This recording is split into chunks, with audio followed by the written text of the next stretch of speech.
Hello, and the topic we have before us today is this pen, the Pelikan Vintage 400. So, it's nearing the size of a pocket pen, and this is 50s, 60s, depending on the particular model. And this is green striped celluloid. So, nice detail to the cap there, the finial, and the back as well, rounded, but generally a flatter shape for sure. So let's see if we can take a closer look here to the celluloid. There we go.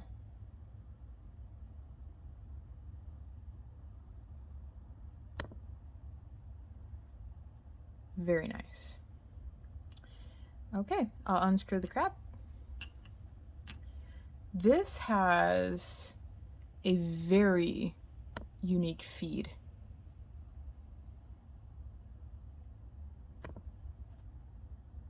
There we are. Monstrous. It can be a gusher. This nib has a nice amount of flex to it, and in my experience with it, it does not railroad. So we'll take a look at that in the writing sample for sure. This is an extra fine, and it's a German extra fine. So somewhere between an extra fine and a fine, this particular nib, in my opinion. We've got it inked up today with some Pelikan. It's the Edelstein Olivine. I have a swatch here, so you can check out what that looks like. Dumb smudge there too. But really nice shader, but not much unique properties other than that, really. So let's put it to paper and see how this goes. Okay, so being a pocket size general pen, I guess a little bit bigger, but definitely vintage small. I do usually post this, and it does post securely. I will say, just as a side note, that when it's capped, secure but can easily wiggle, and caution should be taken when tightening it, because you don't want to over tighten it and crack this vintage material. So that's just a parentheses. All right, so here we are.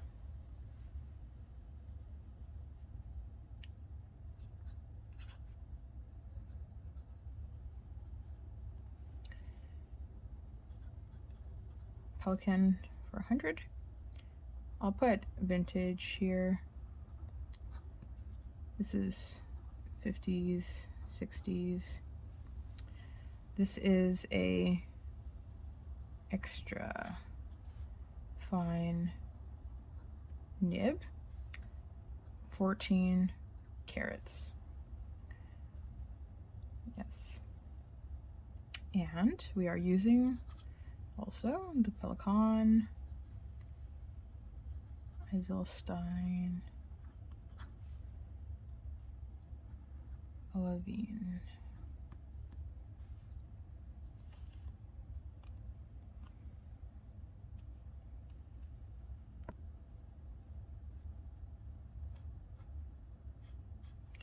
I like this extra fine because it's very smooth. A good amount of ink flow, a little bit on the generous side, but definitely not a gusher. But the feed definitely keeps up when flexing, which we'll do in a minute. And gives you a really nice crisp line.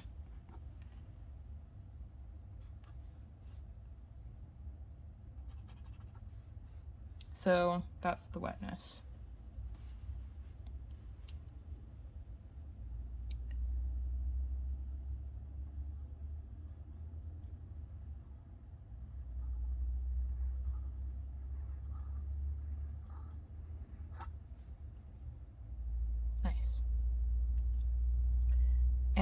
and really good snapback or bounce back.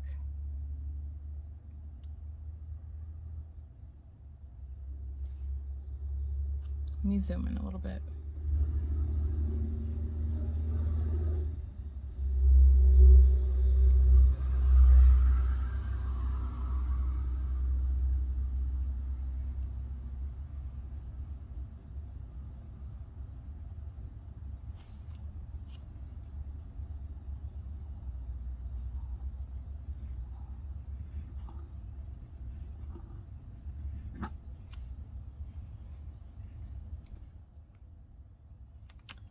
So yeah, that's it.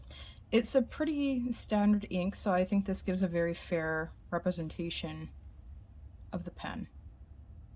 The ink's very unspectacular, very standard, good ink flow, not super wet, not very dry, no crazy properties that would inhibit the flow.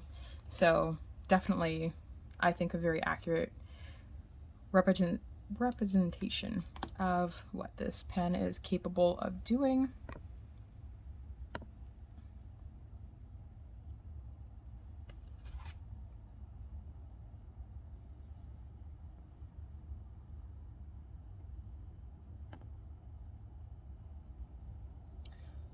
Nice tapered grip section.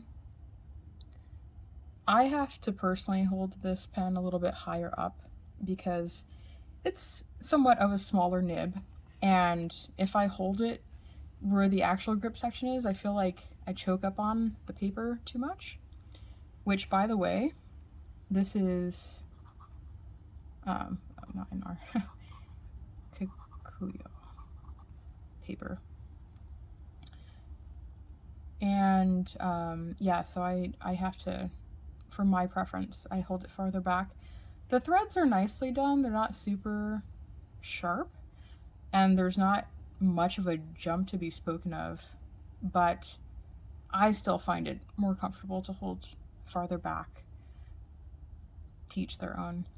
It's a piston filler, and it holds a really nice amount of ink. I'm sure the specs can be found easily with details, but I'd say several mils. So yeah, that's just a general run through, nothing too crazy detailed. But if this is a pen that you're considering, really good flex. The nib, I would say, is flexible. It's definitely not a wet noodle, and it keeps up beautifully. Never had skipping, but it is on the firmer side of flexy, meaning that it will flex, it does give, it has beautiful snapback, but I have to give some pressure to achieve this. So you still got vintage gold going on here though. So certainly perhaps above and beyond what a modern flex nib would do. And then for normal writing, super smooth. Very nice. I like the grind on this nib too.